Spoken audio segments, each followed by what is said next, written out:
Hi, Amanda. I have your scans here. So I'll give you my video analysis. I need to open this up quick. So I just compared the scan that you just took with me on January 9th compared to your scan that you took on December 13th. Okay, so let's go over these numbers. So water stayed pretty good, little half-pound water fluctuation, increase inside the cells, decrease outside the cells, nothing significant there.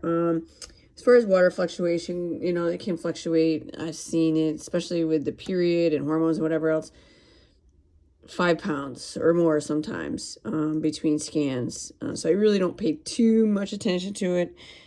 As long as this number is good at 0.36 to 0.39 is where this number needs to be. So you're good there. All right, so dry lean mass went up 0.7 pounds. That's muscle cells only. That went up over half a pound, which is tremendous. Really, really, really good. So your lean body mass is up 0.7 pounds, which is good. We like to see that go up if possible. As long as, like if sometimes water fluctuation affects these numbers big time, but, we'll talk about that if it happens with you.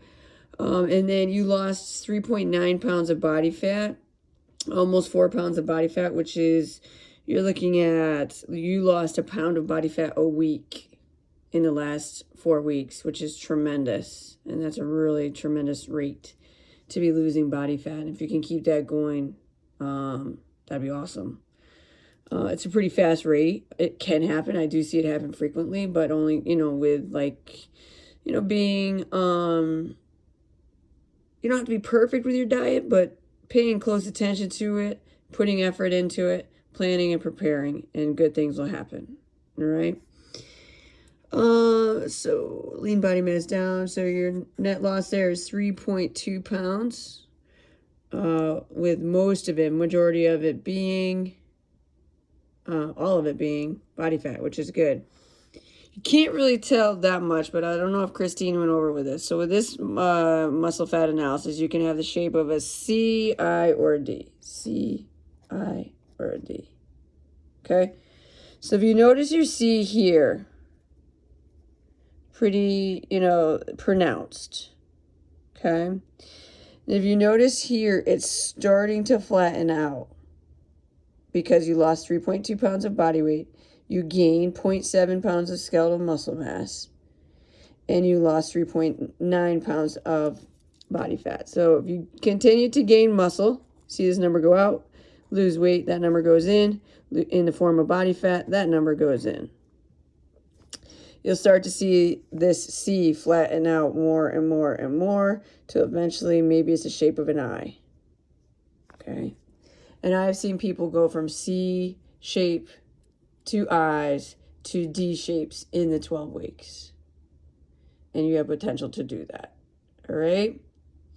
Percent body fat, you lost 1.2% of your body fat, which is great. So average for women is 18 to 28%. So we'll see that go down, getting closer and closer to that 28% body fat. All right. Also, let's see here. This just tells you where you gain or lost muscle. This is your segmental lean analysis, muscle. So you gain your ability to support your body weight. That's a number on the bottom here. It's a percentage. Ability to support your body weight with that limb. And you want all of these numbers, these lower numbers, to be over 100%. And yours are, which is good. Your legs are close though, so we got to keep an eye on that. We don't want those to go under 100%. All right, so you gained ability to support your body weight with your right arm, 0.8%. You lost a little bit of ability to support your body weight with your left arm, 2.8%. And you lost a little bit of support your body weight with your core, 0.2%, not even worth even talking about. And then you did gain slightly in your legs, 0.1 and 0.3%, which is great. Okay. So the scan was recommending 54.5 pounds of body fat loss in December. And now that's down to 50.3, so that is less 4.4. So I have a goal for you to lose 20 pounds of body fat in these 12 weeks, and that would put you at this scan recommending 30.3 pounds of body fat loss. Okay, So if you can do that in a 12-week period, that'd be tremendous. You know, you're looking at a pound and a half a week. That's like an aggressive thing, right? I'd be happy if you stayed on the 1 pound a week that you're currently on rate, and then, you know, this is down 12 pounds. You know, I'm being aggressive and saying down 20 pounds, but even if this is less 12 pounds, that's a huge, huge, huge win at the end of this. All right, but I'm going a little bit aggressive with you because I think like you kind of gave me the impression that you want to do that. All right. And when I say aggressive, I mean aggressive with your macro numbers. Okay. A good goal for you. And then I'm just going to tell you this, like, you know, looking, a year down the road from now. And I know a year is a long time, but like, and I know you can do this too. I'm confident you can do what I'm about to say. But looking like a year down the road, you could have this number up here at 0, 0, right? In which the scan is not recommending any pounds of body fat loss. So what would that mean for you? So that would mean if you were to lose a 50.3, this number here would be 37.9 pounds of body fat on your body. Okay? As far as the scale, who knows what the scale is going to say, because ideally in that time, your skeletal muscle mass and your dry lean mass continues to go up, right? Now, if you take a look here, you're at the 120, you're no, not 120, sorry. You are at 120. 120th percentile. 120th percentile of body skeletal muscle mass for women your height, which is great, right? I don't know if Christine went over this with you either, but this arrow down means you're below average, the dash means you're average, and this arrow up means you're average, above average. So you are at the 120th percentile of skeletal muscle mass for your gender and height, which is amazing. Okay, so we want to hold on to that muscle, maybe even see it increase while losing body fat. And that happens 80 to 85% with your diet, right? So just continuing on over here. So you did lose 4.2 pounds. It's less 4.2 pounds, not lose. You lost 3.9. So it's less 4.2. Where did you lose the body fat? You lost 0.7 pounds off of each arm. You lost 2 pounds off of your core, your trunk.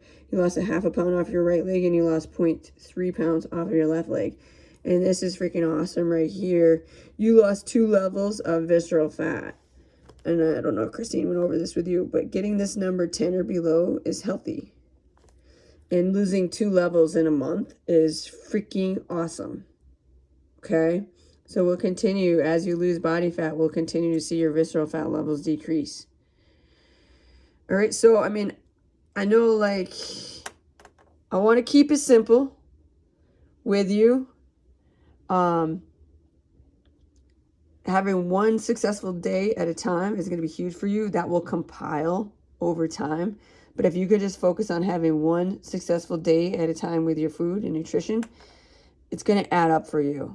All right. Especially because all this stuff is fairly new to you, you know, like, you know, really, really, really, you know, having like accountability in a gym, having a group in a gym, having somebody watching your nutrition so closely. This is like major lifestyle changes that you're making. And you know, another new thing for you is just like really, really, really prioritizing yourself right now. This is new for you, kind of like a first in how many years of your life. So it's very important that, one, we keep it simple. We don't need to overwhelm ourselves. And we focus on just really simply one successful day at a time, okay? And good things will happen. I know that I gave you that potential of what it could look like a year from now with that number being 0 and this being, yeah, that could happen, but that's so freaking far from now, you can't even think about it. You just have to think about one day. All right, so just taking a look here. That's today. Those are the foods that you logged today. I know it's Sunday. This just went in though. So that was your day on Friday, I think. Yeah, that was yesterday. You didn't log. That's fine. It happens. You know, when you have a crazy Saturday with the kids, my recommendation would be prep your food and take it with you. So you'd have to prep it Friday or Thursday. Like a lot of times I'll prep my Saturday on Friday night or Thursday night if I know my Saturday is going to be crazy. And then, like, let me go back to this. So, I know I'm talking a lot. This is a long video, but that's okay. So, it's Saturday yesterday, right? Let's say you know you're going out to eat. And this is how I handle going out to eat. And you can choose what you want with this. But what I do, like on a Friday or a Saturday, I know I'm going out to eat. I prep everything that I'm going to eat from the time I wake up until, okay, dinner. And then I eat that. And then when I go out to dinner, obviously I'm not going to track it. It's not going to show up on here. It's not going to show up on MyFitnessPal. But I just give myself some rules at the restaurant. Like, no appetizers is a big rule for me because most of them are unhealthy anyway. And usually when I go into the restaurant, I'm freaking hungry and I want them. But I just say no to appetizers, and then I just choose something healthy on the menu. I don't even worry about amounts. I'm just going to choose something healthy. So for me, you know, it's like always a fish. Get a carb of some kind and a veggie, right? And then you're good to go. You don't have to worry about necessarily, oh my God, I didn't log it. I didn't measure it. Just choose healthy. Give yourself a couple rules that might mean not having the bread before or not having appetizers, and just stick to like the healthy meal and you'll be good to go. All right, so I hope that helps you a little bit with going out to eat.